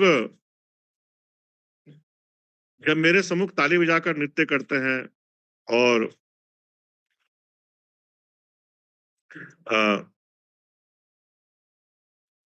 मुझे ये बड़ा अच्छा लगता है, प्रिय लगता है, आप मेरी पूजा का कार्य उन्हीं को दे दो। परंतु रामानुजाचार्य जो उन पांडवों को किसी भी स्तर पर सेवा पूजा कार्य नहीं सौंपना चाह रहे थे। तो भगवान करुणा में है, भगवान को अपने भक्त रामानुज का हट भी रखना था और रामानुजाचार्य की बात को भी रखना था, और अपने सेवकों की जो है दशा पर भी करुणा आ रही थी।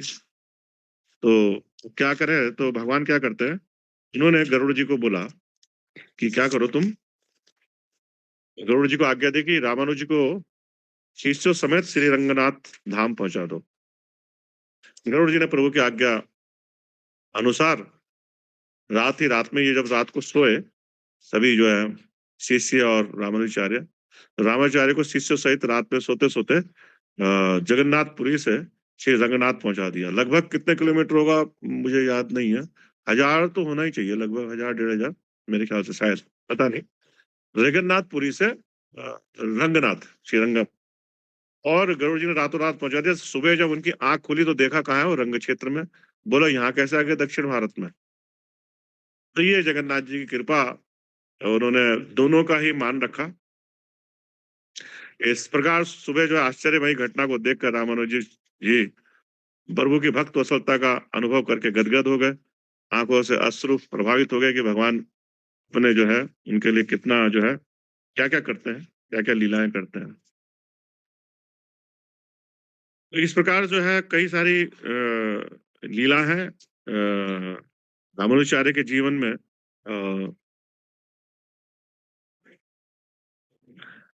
गीता तथा ब्रह्मसूत्र का भाष्य लिखा। दक्षिण भारत में आलावारों आलावरो होते हैं ना, रामानुज ने आलावंदर की आज्ञा के अनुसार, आलावंदर राम यमुनाचार्य आलावंदर ही थे, तो द्वीप प्रबंधन का कई बार अनुशीलन किया और उसे कंठ कर लिया।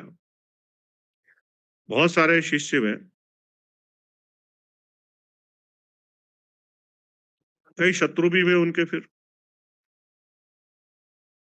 उनको कई बार मरवा डालने की चेष्टा की गई, लेकिन कोई कुछ उनका कर नहीं पाया।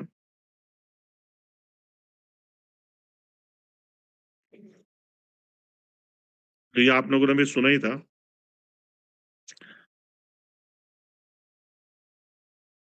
आचार्य रामानुज मैसूर राज्य के शालग्राम नामक स्थान में रहने लगे थे। वहां के राजा भिट्टी देव वैष्णव धर्म के सबसे बड़े पक्षपाती थे, उसका अनुसरण करते थे।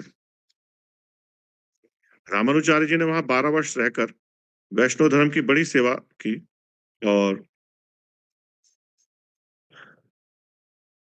1099 में उन्हें नमल्ले नामक स्थान में एक प्राचीन मंदिर मिला। राजा ने उसका जीर्णोद्धार करवाकर पुनः नए ढंग से निर्माण कराया। वो मंदिर आज भी तिरुनारायणपुर के नाम से प्रसिद्ध है, वहां दर्शन कर सकते हैं। वहां पर भगवान श्री राम जी का जो प्राचीन विग्रह है, वह पहले दिल्ली के बादशाह के अधिकार में था। इसकी कथा है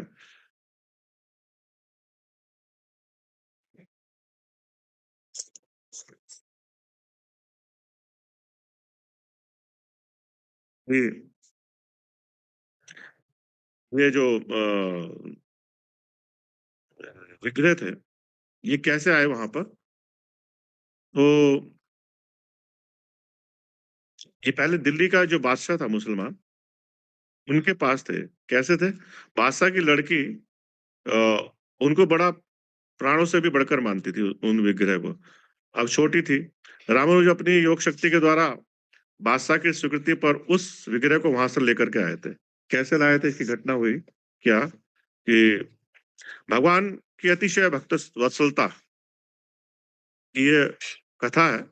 हुआ यूं कि भगवान ने आचार्य श्री को स्वप्न में बताया कि मेरी उत्सव मूर्ति बादशाह के यहाँ दिल्ली में है, दिल्ली का बादशाह था वो, उसकी आप स्थापना कीजिए। भगवान का आदेश था, स्वप्न में दिया। भगवान का आदेश मानकर रामानुजाचार्य जो है कुछ वैष्णव को लेकर के बादशाह के यहाँ चले गए दिल्ली। और जब बादशाह को समाचार मिला तो उसने अपने मंत्री से कहा कि आचार्य को संग्रहालय में, पता चला कि क्यों आए हैं, क्यों क्यों आ रखे हैं यहाँ पर, पता चला तो उन्होंने बोला इनको जो है संग्रहालय में ले जाकर सभी मूर्तियों के दर्शन करा दो जहां मूर्तियां हैं, और जो मूर्ति इनकी इष्ट होगी वो इनको दे दो। रामानुज ने जो है संग्रहालय में जाकर के मूर्तियों का दर्शन किया, परंतु उन्हें वो मूर्ति दिखाई नहीं दी जो स्वप्न में इन्होंने देखा, जिसके लिए भगवान ने आदेश दिया था। इससे रामानुजी जी बड़ी चिंतित हुए, दुखी हुए। उन्होंने उन्हें व्याकुल देखकर भगवान ने रात्रि में फिर दोबारा उनको स्वप्न में दर्शन दिया और कहा कि मैं शहजादी के पास हूँ, यानी कि उसकी राजा की, बादशाह की लड़की, और उसकी प्रीति डोर से बंधा हुआ हूँ। वह मुझसे बहुत स्नेह करती है, एक क्षण भी मुझसे अलग नहीं रह सकती, मुझको अलग नहीं करना चाहती। रामानुजी ने पुनः बादशाह से भेंट करी और ये सारी बात बतलाई। बादशाह ने शहजादी से कहा कि वह उस मूर्ति को इन हिंदू साधु को तो दे दो, सौंप दो। अब ये तो मुसलमान थे ना, तो बोला इनको हिंदू साधु को दे दो, इसके बदले में उसके लिए वो नई जो है मणि निर्मित मूर्ति बनवा देंगे। भाई खेलती है, राजा तो ये सोचता था ना कि खेलती है, उसके साथ तो कोई मूर्ति है। बोला नई मणि से निर्मित जो है एक मूर्ति बनवा देंगे तुम्हारे लिए। पर शहजादी जो है किसी भी प्रलोभन पर मूर्ति अपने से अलग करने को राजी नहीं हुई, मना कर दिया उसने, नहीं मैं तो दूंगी नहीं। अंत में यह निर्णय हुआ कि मूर्ति सभा के मध्य में रखी जाए और जिसके बुलाने पर वो चली जाएगी वही उसकी प्राप्ति का अधिकारी होगा। तो इधर रामानुजाचार्य जी और उधर लड़की, और बीच में सभा के बीच में वो विग्रह को रख दिया, मूर्ति को दूसरे दिन, और श्रृंगार करके। तो आचार्य तथा शहजादी दोनों से मूर्ति को अपने पास बुलाने के लिए कहा गया। तो पहले जो है रामानुजाचार्य जी ने मूर्ति का आह्वान किया, परंतु मूर्ति जो है टस से मस हुई नहीं, हिली नहीं वो। इसके बाद शहजादी को बोला कि आप अपने आराध्य रूप मूर्ति विग्रह से उसने जो विनय की, प्रार्थना करी, तो मूर्ति बड़े ही प्रेम के साथ शहजादी की ओर चल दी। यह देखकर सारे लोग जो है विस्मित हो गए, परंतु आचार्य श्री गुस्सा आया, कुपित होकर भगवान से बोले, यदि सभा में आपको मेरा अपमान ही कराना था, तो मुझे स्वप्न में क्यों बुलाया आपने? स्वप्न देकर क्यों बुलाया मुझे, जब मेरा अपमान ही करना था तो, जब नहीं चलना था तो? आचार्य जी के इस प्रकार उल्हाना देने पर मूर्ति जो है पुनः वापस जो है रामानुचार्य के गोद में आकर विराजमान हो गई। सब धन्य धन्य सभा जो है कह उठी। तो मूर्ति लेकर के वैष्णव जन तो चल दिए, लेकर के अपने आ गए। पर जो शहजादी थी, इसने अन्न जल त्याग दिया। अब ये तो प्रेम करती थी। बादशाह को लगा कि उसकी पुत्री जो है कहीं मर ना जाए, प्राण ना दे दे। उसने उसे भी आचार्य जी के पीछे जाने की अनुमति दे दी, बोला तू भी जा। अनुमति दे दी। शहजादी इस प्रकार मार्ग में तो मूर्ति के दर्शन मिलते रहे शहजादी को, पर मंदिर में प्रतिष्ठित होने के बाद क्या हुआ, जब गर्भगृह में स्थापित कर दिया गया विग्रह को, तो वहां तो निषेध है महिलाओं को जाना, प्रवेश निषेध हो गया। अब करुणा में भगवान से उसका दुख ना देखा गया, और कहते हैं कि उन्होंने सबके देखते देखते उसे अपने श्री विग्रह में लीन कर लिया, और वो उसी विग्रह में समा गई, सबके देखते ही देखते। ये मीरा जी के साथ भी हुआ था। ये शहजादी के अतिशय प्रेम के प्रति रूप में आज भी उसकी एक स्वर्ण प्रतिमा भगवान के समीप वहां पर विद्यमान है, वो देख सकते हैं जाकर के उसमें। इसके बाद कुछ समय पश्चात रामानुचार्य जी श्रीरंगम चले गए। वहां जो श्रीरंग का मंदिर है, बहुत विशाल मंदिर है श्रीरंगम, बहुत विशाल, बहुत सुंदर। वो मंदिर को बनवाया, जिसमें नम्मालवार और दूसरे आलवार संतों की प्रतिमाएं स्थापित की गई, और उनके नाम से कई उत्सव भी जारी किए गए। उन्होंने तिरुपति बालाजी के मंदिर में भगवान गोविंदराज पेरुमल की पुनः स्थापना करवाई और मंदिर का पुनः निर्माण करवाया। अधिकतर जितने भी चाहे जगन्नाथपुरी हो, श्रीरंगम हो, तिरुपति बालाजी हो, इन्हें सभी जगह जो है रामानुजाचार्य संप्रदाय के आचार्यों द्वारा ही सेवा चल रही है, सेवित है वो वहां पर। तो उसका तिरुपति बालाजी का मंदिर का भी इन्होंने पुनः निर्माण करवाया। देश भर में भ्रमण करके हजारों लोगों को भक्ति मार्ग में लगाया। रामानुज जी के 74 शिष्य थे, जो सबके सब संत हुए, और उन्होंने कुड़ताल वार के पुत्र महात्मा लोकाचार्य को अपना उत्तराधिकारी बनाकर 120 वर्ष की अवस्था तक इस धराधाम में रहे, और मायावाद का खंडन करा। शुद्ध भक्ति वैष्णव सेवा का मुख्य रूप से जो है इन्होंने प्रचार करा।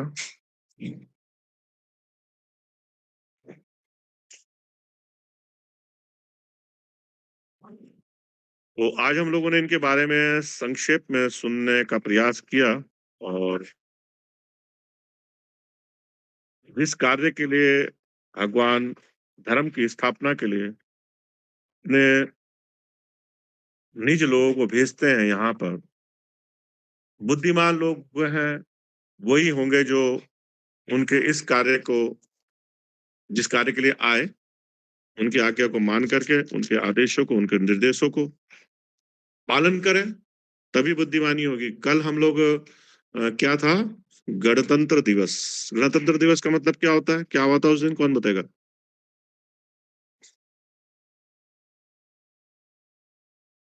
गणतंत्र दिवस में क्या हुआ था भाई, आप लोग तो सब अंकिता जी। हरे कृष्ण प्रभु जी, पंचांग प्रणाम प्रभु जी। गणतंत्र दिवस मनाया जाता है, हमारा संविधान लागू हुआ था। अरे बाकी लोग स्कूल नहीं पढ़े भाई, क्या बात, किसी को नहीं पता?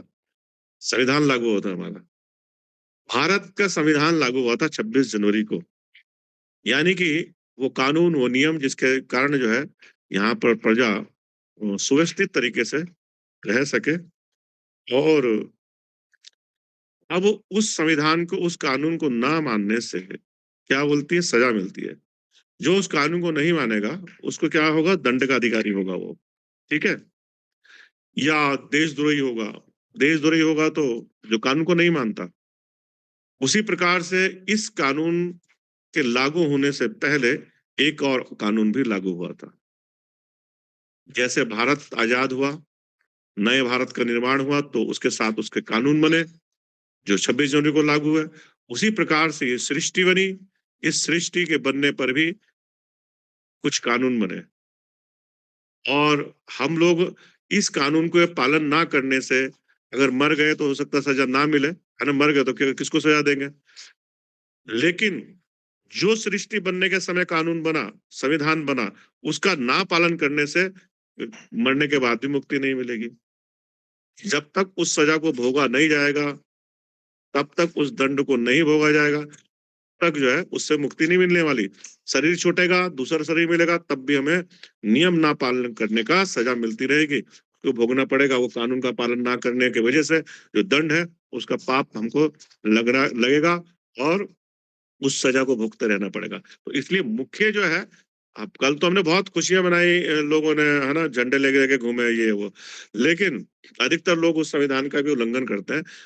उससे पहले जो है मैं उसके प्रति जो है हमारा उत्तरदायित्व है, कर्तव्य है, जो सृष्टि के समय बना। आत्मा शरीर छूट जाएगा, कल हम हो सकता है पाकिस्तान में पैदा होते हैं कि इंग्लैंड में पैदा होते हैं कि कहीं होते हैं, है ना। परसों था, हाँ परसों था, सॉरी, तो मेरे को ध्यान नहीं आ रहा। तो मेन क्या है, उस संविधान का पालन करना। अगर उस संविधान का पालन नहीं करेंगे तो उस सजा से नहीं बचोगे। इस संविधान, एक बार को तो मर गए तो सजा नहीं मिलेगी, कैसे मिलेगी मरने के बाद, लेकिन उसके बाद तो मरने के बाद भी मिलने वाली है। दूसरा शरीर लोग है, ये किसी भी योनि में जाने के बाद उस सजा से मुक्ति नहीं मिलेगी। इसलिए उस कानून का, नियमों का पालन करना चाहिए। नहीं पता है तो वैष्णव से सुने, इसलिए गुरु के अनुगत्य में जाना चाहिए। वैष्णव के शरणागति में ही पता चलेगा, नहीं तो फिर क्या करेंगे। जीवन में दुख आएंगे और फिर बोलेंगे क्यों आ रहे हैं दुख, हम तो बहुत अच्छे हैं। तो कि हमने किन नियमों का उल्लंघन किया है। कुड़ियाल जी, विजेंद्र कुड़ियाल जी के, हाँ जी हरे कृष्ण जी। प्रभु जी, मैं हूँ प्रभु जी। दंडवत प्रभु जी, सभी को अटल प्रणाम। प्रभु जी जो आज सुना है उसको तो मतलब सुन के ना प्रभु जी, मतलब जो गदगद हो गए प्रभु जी, मतलब उसके तो कोई सीमा ही नहीं है प्रभु जी। जो मतलब अगर हम ना यहाँ होते, ना जुड़े होते तो हम कहाँ से सुन पाते। जैसे कि लोकनाथ प्रभु जी ने भी मतलब पहले बहुत उनके बारे में समझाया, जो रामानुजाचार्य के बारे में, उनके चरित्र के बारे में। प्रभु जी आप भी सुना रहे, मतलब और भी बहुत, मतलब कितना है, मतलब सुनते जाओ, मतलब वो लग रहा है कि मतलब और सुनो, मतलब बहुत मन हो रहा है कि क्या उन लोगों ने करा, क्या हमको सुनने के लिए मिल रहा है, क्या हमको मतलब महसूस करने के लिए मिल रहा है। बहुत कुछ है प्रभु जी, मतलब जो जो आपने समझाया, मतलब वो अभी जो आप बता रहे कि वहां पे जाना, जहाँ उनकी जो शरीर था वो वैसे के वैसे ही, इतने हजारों साल तक वैसे ही है। जो उन्होंने मतलब अपनी पत्नी का त्याग, मतलब क्या क्या नहीं करा, मतलब बहुत कुछ, जैसे अपने गुरुदेव के बारे में, जो उनके टीचर रहे प्रभु जी, मतलब बहुत कुछ सुनने के लिए मिल रहा है। मतलब ऐसा मन हो रहा कि सुनते रहो। मतलब हमारा कितना सौभाग्य है जो हम मतलब यहाँ तक जुड़े से। मतलब अभी विष्ट प्रभु जी ने बताया कि जैसे आपने पूछा कि मतलब हमें मतलब यहाँ पर क्यों जुड़ना चाहिए, तो उन्होंने भी कितना अच्छा मतलब जवाब दिया कि जो शास्त्र से मतलब अनुगत है हम, तब मतलब जब हम इसमें जुड़े हैं तो मतलब कितना हमारा सौभाग्य है। वरना वैसे तो कई मतलब प्रांत चल रहे हैं, जो लोग जुड़े हैं वो भी मतलब उनका भी दुर्भाग्य है जो नहीं समझ पाए, जो कहीं कहीं जैसे कि भीड़ में वो है कि हाँ हम भी यहाँ जुड़े, हम भी जैसे भीड़ रहे हैं तो भीड़ चाल में हम भी चले।